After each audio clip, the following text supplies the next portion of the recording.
ng buong sanggunian ang nakapirma dito. Senator Bongo, welcome po bilang isang kapatid naming Batang Gapan! Maraming salamat sa'yo, Senator Bongo, dahil sa tapat mong pagsiservisyo, maraming buhay ang nagbago. Pagpupulay ay alay. Magandang umaga po sa inyong lahat, mga kababayan ko. Maraming salamat po na bilang isang adopted son ng Gapan, Nueva Ecija at bilang Batang Gapan.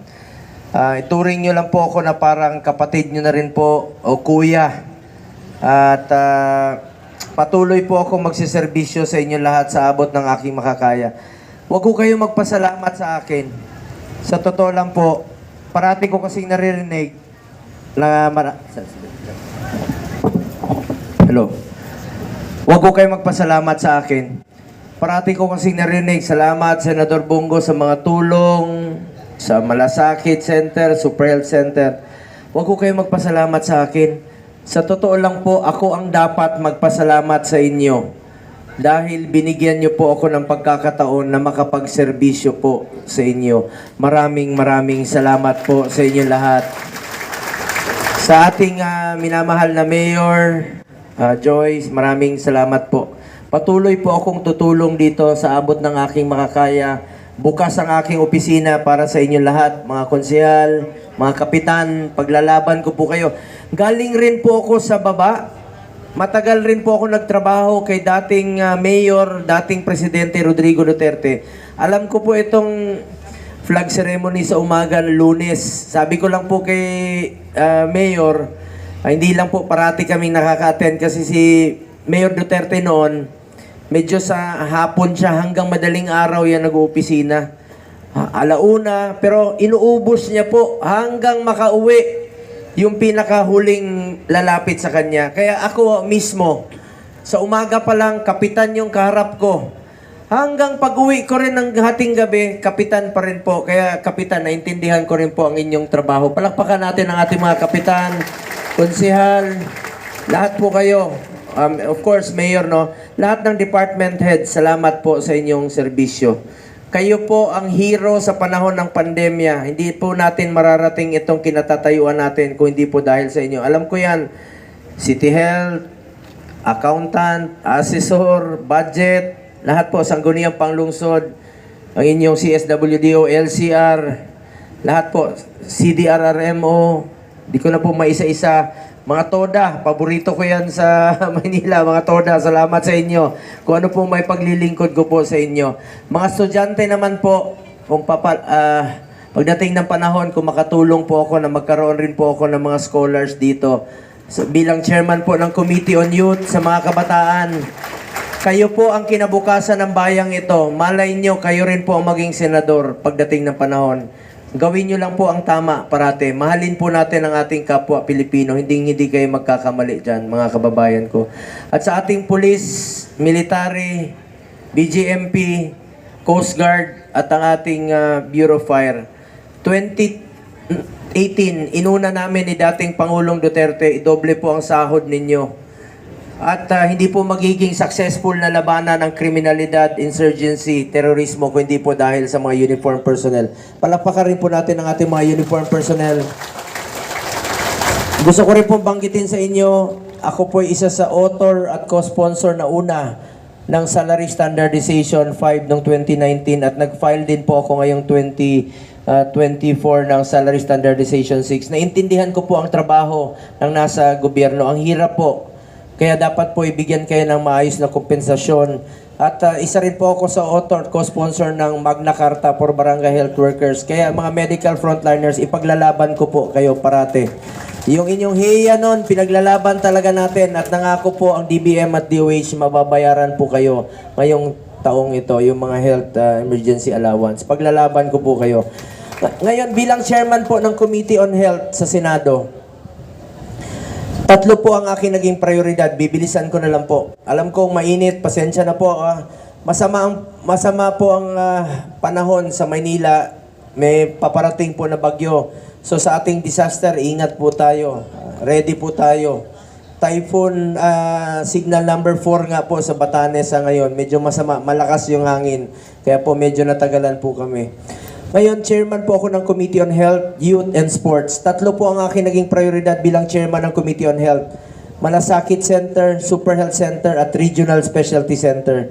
Meron na ho tayong 166 na malasakit center sa buong Pilipinas na laging handang tumulong po sa ating mga kababayan. At gusto ko lang po banggitin sa inyo, mismo po dito sa Nueva Ecija, meron po kayo, isa kayo sa pinakamaraming malasakit center sa buong Pilipinas. Talavera General Hospital, Dr. Paulino Garcia Memorial Research and Medical Center, at Eduardo Hoson Memorial Hospital in Cabanatuan City. 3 po ang inyong malasakit center.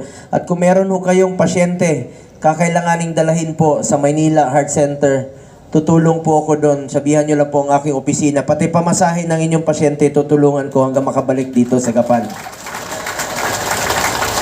At itong mga malasakit center na to, may DOH dyan, may LGU. At gusto ko rin pong pasalamatan, of course, Governor Umali at si Vice Governor Umali rin po, Anthony Umali. Salamat rin po dito sa mga malasakit center. Pangalawa, Super Health Center. Isisingit ko lang po sa inyo. Ano po itong Super Health Center? Iba rin po ito sa malasakit center. It's a medium type of a polyclinic. Pwede po dyan yung panganganak, dental, laboratory, x-ray. Dyan na po yung konsulta dahil lahat ng Pilipino, miyembro po tayo ng PhilHealth.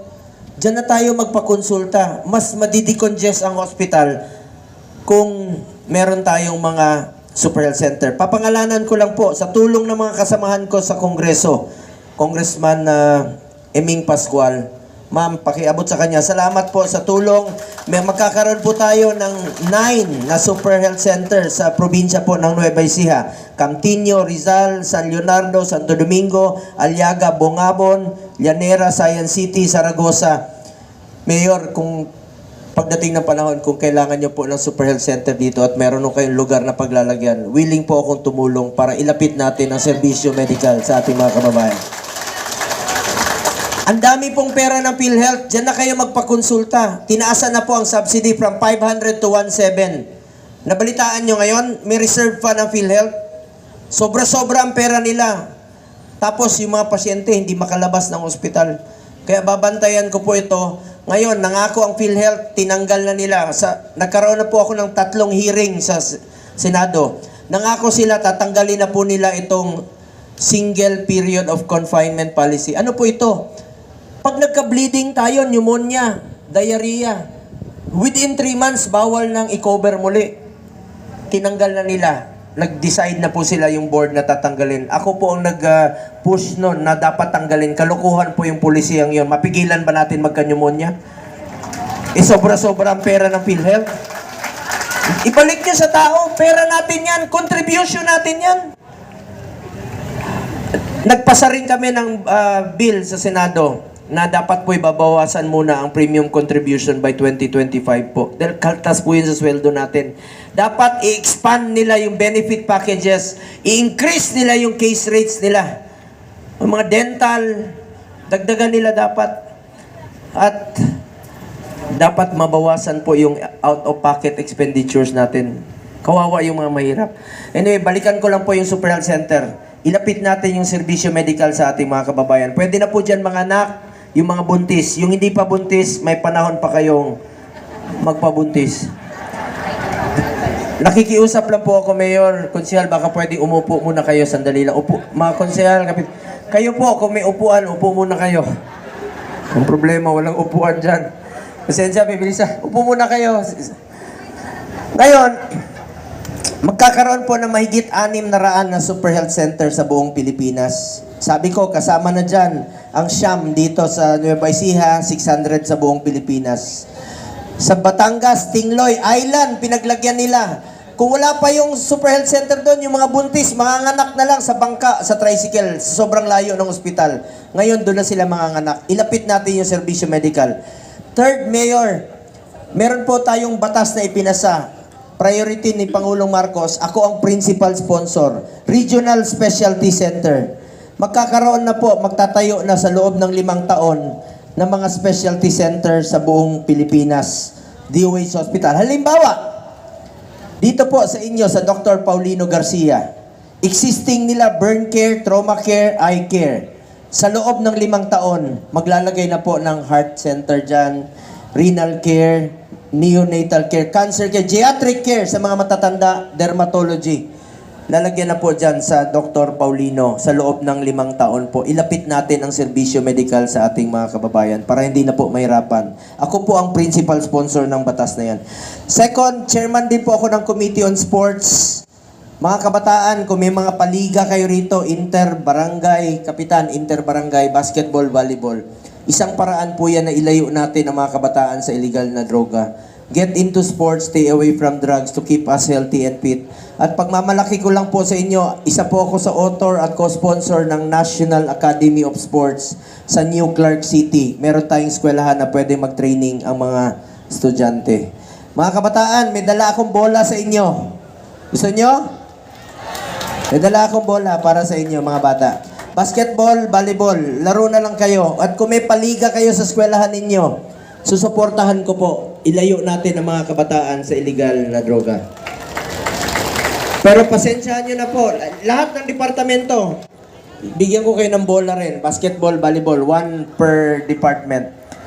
Kaya lang, walang hangin yung bola. Okay lang? Okay lang, may vulcanizing kayo. Pero kung nagmamadali kayo, pwede nyo lapitan si Philip Salvador.